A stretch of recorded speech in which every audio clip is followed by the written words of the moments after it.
What's good, everybody? Welcome in. Hey, Keisha, what's going on, Mama? Whoo-wee. Yes, indeed. I have some news I want to testify on this broadcast today. I want to share a couple things. So make sure you guys share this out.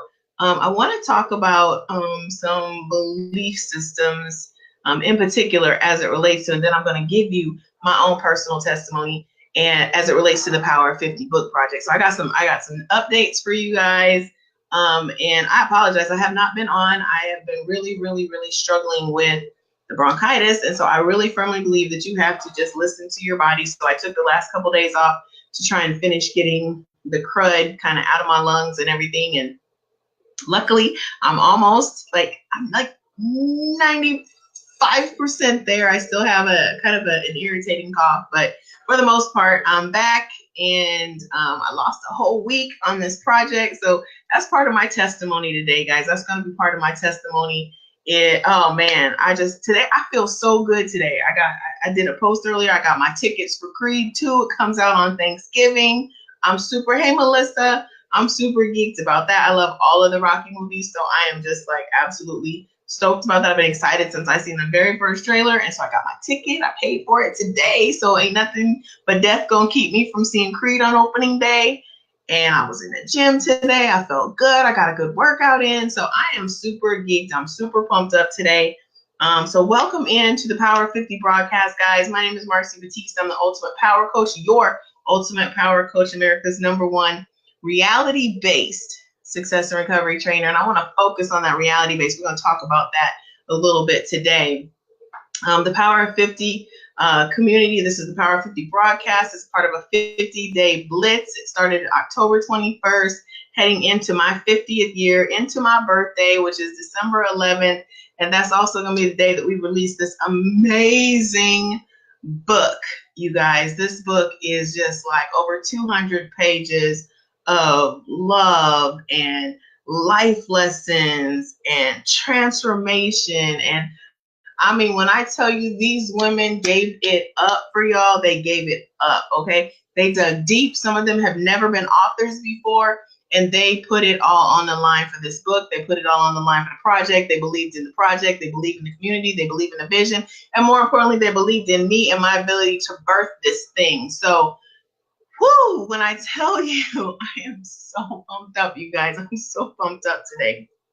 So the Power 50 community is all about sharing life lessons and stories that those of us who are either on the cusp of 50, which I'm still on the cusp for another couple weeks, and some of us who have crossed over into the circle of wisdom, taking our life lessons, using our stories and our struggles to reach back and help somebody else. We're telling the younger sisters, like, look, no matter what you've been through, we got you, boo. You can get through this. You can do it. We did it. You can do it. It's living proof. Like you don't have to search the internet for proof that you can get through whatever it is you're going through. Because I guarantee you, when y'all read these stories, 50 life lessons for becoming your best self. That's what this book is.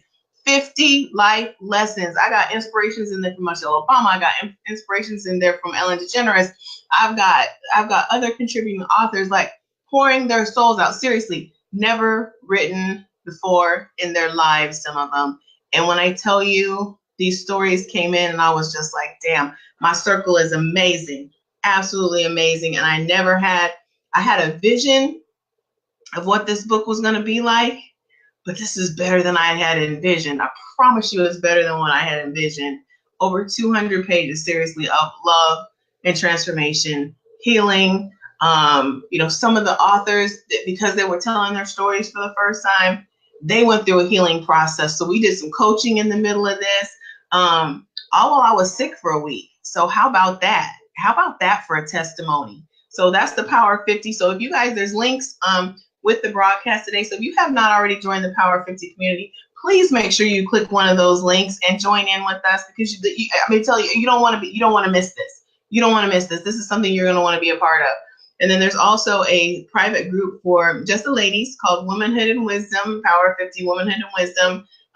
It's a closed group, and we're about to really start going heavy inside the group. So if you're not part of the Power of 50 Womanhood and Wisdom group. I encourage you, ladies, make sure you join. Fellas, everyone, the community itself is open to everyone because we never want to leave our fellas out of the equation. You are so significant in our lives, our relationships, our businesses, and our communities. And we thank you. We love you. We appreciate you. We lift you up.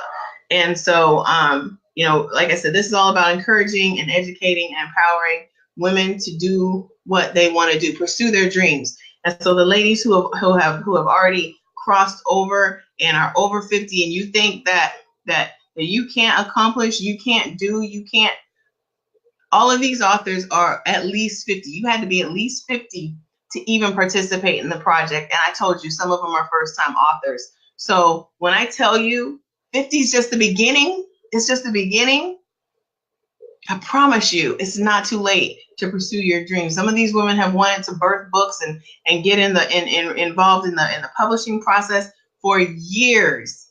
And they have, after the age of 50, taken that step to say, you know what, I'm going to do this. And here's the coolest thing about it. Once they did it, they're like, I think I want to write my own book. And I'm like, yes, do it.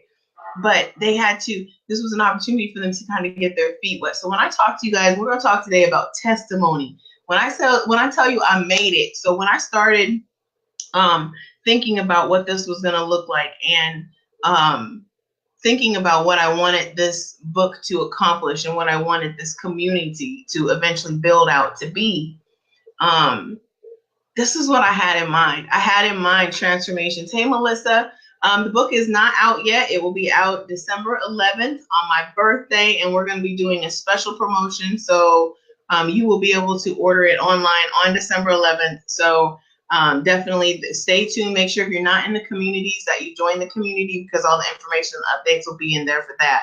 But you guys, when I had the vision for what I wanted this to be like, my vision was pretty extensive. But when I tell you that the stories that these women came with was more than I could have imagined. And they challenged me to take my stuff to the next level. And so I want to talk to you guys a little bit about overcoming obstacles, because that's really what the Power of 50 is, really motivating people to overcome your obstacles. Whether you on your way to 50, whether you over 50, I don't care, but it's not too late to pursue your dreams. It's not too late. And so I looked up the word obstacle, because we always talk about, oh, I got this obstacle, I got this thing standing in my way, I got that thing standing in my way. An obstacle says that it blocks or hinders progress. It doesn't say that it stops it. See, but what happens a lot of times is we see the obstacle and we're like, oh, and we let it stop us. Like we can't get over, or under, around, or through it. But I'm here to tell you, you can get over, around, under, or through it. You just have to have the team behind you. You have to have things in place. You have to have tools in your toolbox that allow you to be able to do that, right? And so, a lot of us have had the same circles of friends and community for much of our lives, right?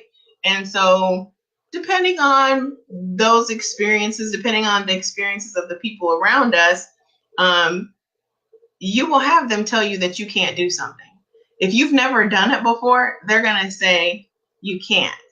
But see, here's the thing. People advise from, hey, Terry, what's going on, buddy? People advise from 3 different perspectives. They either advise you from their experiences, or they advise you from their fears, right? Or they advise you from their belief systems. None of those things are proven to be fact, right? So let's talk about the people who advise from their experiences. So they're looking back. Them girls popping, you so silly, Terry. They're looking back to the past for proof and permission to succeed in the future. But see, you can't look at what you've done in the past as an indicator of what you're capable of in the future, because that's where we get hung up on those obstacles, because we're like, oh, you know what, I tried that back in 1989 and it didn't work for me then. And so, yeah, I've got proof that it won't work. No, you got proof that it didn't work back in 1989, but you're not the same person in 2018 than you was in 1989. Now I'm giving away my age, but at any rate, I don't care if it was 2000. I don't care if it was 2017. If you're looking at your past for permission to succeed in the future, you're going to continue to get stuck there. And when your circle is comprised of people who are looking back instead of looking forward, they're going to have you stuck. They're going to have you hung up. They're going to have you hung up. Thanks, T. You know, your past is for you to utilize that to say, you know what? All right, I tripped up. The last time I tried this, I tripped up here. And I tripped up here and I didn't do, you know what? And so let's take those lessons and let's move them into today's project so that we don't have the same stumbling blocks that we had before. And then therefore we can get a different result. But if you're looking at your past to say, oh, I failed then, so I'm going to fail now. Wrong. You can't let people, and it's their experiences sometimes. So we do it to ourselves, but then our circle does it to us too. So when I started this project, I had a number of people who was like, oh yeah, I want to do it. But then when they heard what my timeline was, because I'm like, boom, boom, boom, boom, boom, this is what we're going to do. Now, this didn't even start until the middle of October. And I'm talking about having a book complete by December 11th, right? So that's what? October to November to December. 60 days. 60 days. And they were like, it can't. You can't. You won't. You can't. And I'm like, the hell? Yeah, I can. See, here's the thing. Have I done a book in 60 days? I'm trying to think. I think one or two of them I've done in 60 days. Typically they take me between 3 and 4 months, right? So I knew that I was cutting the window tight. Then I'm bringing in other authors. I'm bringing in people who have no experience. So all right, T, I got you. So that tightened and squeezed it a little bit too, because now we've got some coaching going on. We've got some pushing and some motivating going on, because I knew based on some of the stories that they were going to tell that they were going to struggle. They were going to get hung up in their own heads. I knew that. But this was so important. It was too important not to do it.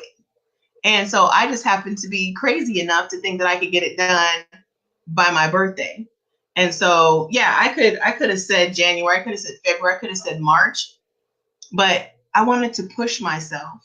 I wanted to challenge myself. So I can't look at my past and say, okay, out of the other 8 books that you've written, or 7, 8 books you've written, how many of them did you do in 60 days? Because the answer, I think, is only 1. And it was a very small book. It wasn't no 200 pages of passion and purpose, okay? It was a platform book that I used for corporate clients about success and training. So it was a completely different focus. That's not apples to apples. Can't include it, can't count it, can't rely on that. I have to say, you know what? I know how I birthed those other books. I know what I did to successfully. So if I can create the timeline, and I don't know if y'all, I'm gonna see if I can turn this, but y'all see that up there? That right there? That's the timeline. That's what it looks like, guys. When I tell you I mapped this stuff out, so I knew going into it exactly what day I had to have every single thing done. I also knew I'm relying on other people to get things to me. So their commitment, they've got their own obstacles, they got their own lives going on. So sometimes that can hinder it. But I believed, guys. I believed. I didn't look back and say from past experiences, blah, blah, blah, blah, blah. No, I said, this is what I know from past experiences. This is what I learned in that process. So how do I take what I learned in that process and I put it into this project and make this project happen? I make it successful. The second thing that they advise you from is their fears. What are they afraid of? Well, are they afraid of discovery? Are they afraid of, some people can be afraid of success. That was one of my things. I was cool on success from a corporate standpoint, but personally, I was fearful of personal success. I was fearful of being in the spotlight. Like I wanted to be seen and heard, but I didn't want to be seen and heard. Like I wanted to be heard, but I didn't want to be seen. Like I had all these, my own internal struggles going on for much of my life. And it really took being super focused and hyper intentional about overcoming that obstacle of fear. And so one of the stories that I share in the book is operating in the absence of fear. See, because sometimes we're scared to operate in the absence of fear because fear is all we've known. It's just like when you're used to living in a life of chaos and chaos is all you've known, then you tend to stay in a circle that's going to continue to create chaos for you. People that are not stable and not reliable and, you know, all these other things going on. That was me. That was my truth. That was part of my story. And so I share with you guys in this book, living in the absence of fear. And when oh man, I wish I don't want to give away the book, but oh man, I want to tell y'all so much stuff. And so the other thing about fear is you have to remember fear is self-imposed for the most part. Now, things happen to us that can create and set in fear, but as adults, we still have the ability to tackle and fight against that fear. So we can push back. As young people, as children, it's a lot harder to push back against fear. But as an adult, you kind of have a choice to move beyond fear. And it's not easy. Like, I'm not minimizing that process whatsoever. You know, there are still everyone has insecurities, everyone has fears, everyone has, but the difference between having the fear, it's okay to have the fear as long as you don't let the fear stop you from doing what you want to do. And so that's when I talk about living in the absence of fear. Like, I learned how to put my fears in check, and I learned how to question the reality. And so when we talk about, hey, Takira, what's going on, boo-boo? I'm so proud of you, girl. But when we talk about how to process that fear, and so one of the things for me that allowed me to start living in absence of fear was the reality-based, right? I committed to living a reality-based lifestyle. So what that means is when I feel fears creeping up, I have to check those back and say, okay, do I know this to be a fact? Is it true? How do I, if it's true or I believe it to be true, how do I know that it's true? Like, do I have documentation? And so sometimes you got to check the 1099 on your belief systems. You have to check the 1099 on your fears, and you have to check the 1099 on your experiences and say, am I looking at this from the right perspective? Right? Because we can be looking at it from a wrong perspective, but your perspective is always going to be your reality. And if you perceive that to be your reality, that's what you're going to operate out of. So you have to constantly and continuously be checking and gut checking and rechecking your reality. Is this true? How do I know it to be true? What proof do I have that it's true? Where did I come upon this? Right? And then the other thing that people advise you from is their beliefs, right? Beliefs is the tough one. It's a super tough one because now they can advise you from limitless beliefs that says you can do any damn thing you want to do. And those are good people to have. And then you have the people that say you can't do it because they don't believe they can do it, right? Those people are common. They're common. Not that they're bad to have around you, because sometimes you need that. You still need a reality check. Excuse me, like me thinking I could go into the NBA, I'm gonna need somebody to tell me, like, girl, you 5'6" and chubby. Like, you're not going into the NBA. It ain't gonna happen, right? Not to mention I'm on the cusp of 50. So, but I'm just using that as a super outrageous example, obviously. But you do need people that give you both sides of the coin, right? So you need the people that are like gonna support you and say you can do this, you can do anything you put your mind to. You know, you need that. But at the end of the day, it's not up to the limitless believers, and it's not up to the limited believers. It's up to you to figure out, what do you believe that you're capable of? Because when the sun goes down at night and rises in the morning, you're only going to operate off of what you truly believe. And so you have to figure out, where do these beliefs come from? You know, I had brought into adulthood so many limiting beliefs from my childhood.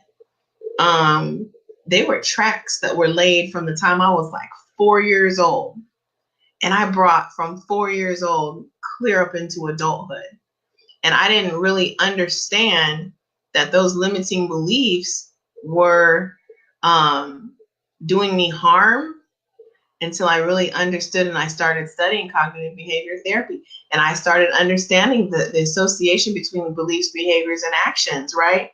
And then obviously our beliefs, behaviors, and actions are going to dictate our results. And so I was getting a lot of the results that I was getting because I was operating off of, I was letting a 4-year-old in some instances drive my decisions as a 40-year-old. And that's some crazy shit. That's crazy. When I thought about it, when I realized it, I was like, yeah, I really truly have like a 4-year-old little girl making relationship decisions for me. I have her insecurities. I have her limiting beliefs. I have her fears guiding how I live my life at 40. That doesn't make sense, Marci. That doesn't make sense. And so I had to say, okay, if that doesn't make sense, how do I go back and fix it now? What do I have to do? What changes do I have to make? What beliefs do I have to change? What fears do I have to address and overcome? You know, what experiences created it? And then I had to challenge every single one of them every single time. And I still have to every single time that they come up. I had a situation that came up last week, and I was just like, okay, where is this thought coming from? Where is this feeling coming from? Where is this behavior coming from? And when we talk about, and I talk about ending toxic thoughts and self-sabotaging behaviors, I know that those are the success killers because I've lived it, right? I had so much negative self-talk, I can't even tell you.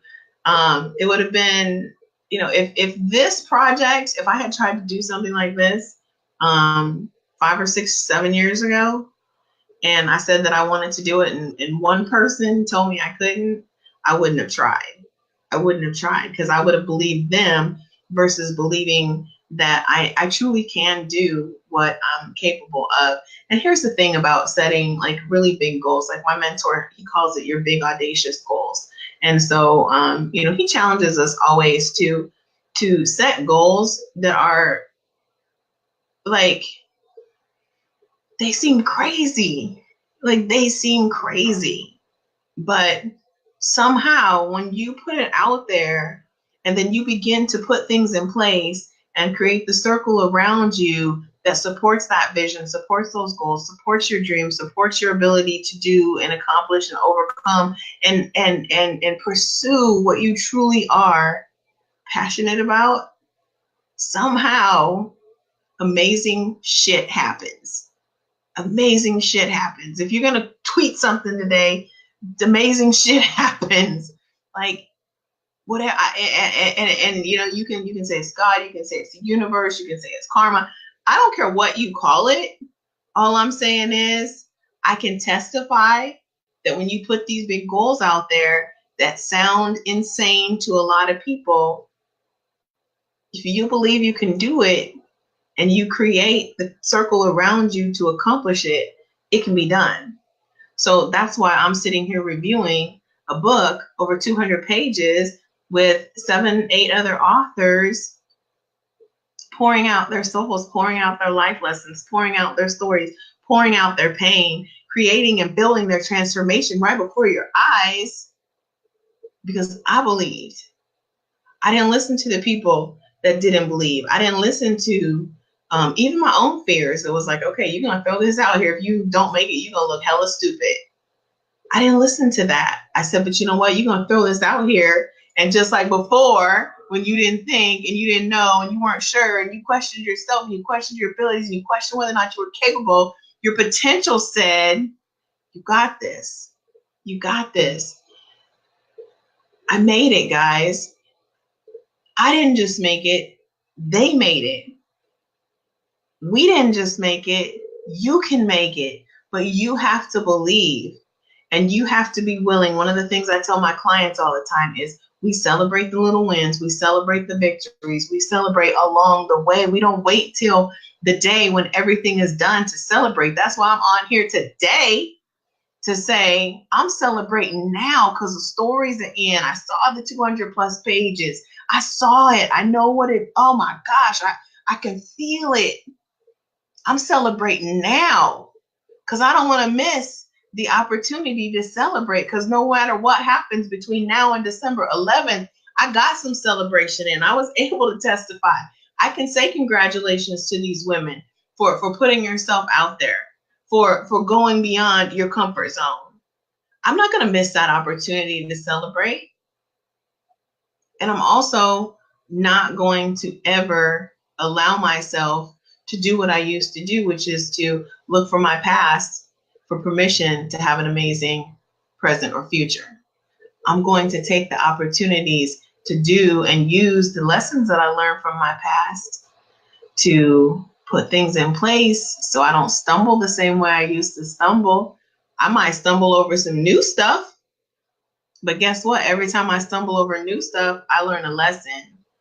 And so, one of the things that I learned this past, couple of weeks being sick, I've literally lost probably 7 to 10 days because I literally, it took me out. Like, I'm in bed. Like, I can't even read, think, nothing, because I'm coughing. I can't breathe. I'm sleeping all the time. I can barely stay awake. Like, it was horrible. So it showed me there's some holes in my business, because when I stopped, everything else stopped. That's not good. That's not cool. Can't have that. So we gotta plug up some holes there. It put a monkey wrench in the project, but all I said was, okay, well, you lost those days. What are you gonna do to make up for it? How are you gonna still birth this? Because now you got people relying on you. You said you could do this. I believe I can do it. Now I just got to do it. Right? And so that's my testimony today, guys. I made it. The book is 99% complete. I'm doing the edits. It's about to go to the formal editor here this evening, if not first thing tomorrow morning. So I did miss the deadline because I wanted that done by 5 p.m. yesterday. That didn't get done. But overall, we're still, because I knew and had learned from the past how to build in my leeway, I knew that even with that was a best of date, but I also had a drop dead date. And so I'm still ahead of schedule for the drop dead date. So that's the kind of stuff I'm talking about, guys. You put it in place. You believe that you can. You don't let people tell you what you can't do. You got this. You got this. Testify. And if y'all got anything, it says on here, testify if you made it through something. Put it in the comments. I want to hear something. I want to hear everybody. I want everybody to celebrate a win.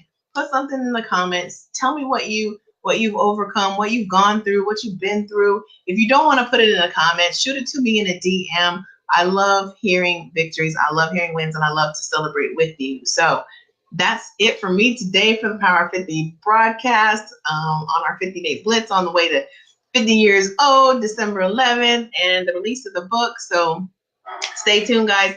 Big things are coming up on the horizon, and I cannot wait for y'all to be able to get this book and read these women's stories and really, really, really just dive into these life lessons for becoming your best self. So that's it for me today, guys. As always, thanks for being part of the Ultimate Power Team and the Power 50 community. I appreciate you. I love you, and I will talk to y'all later.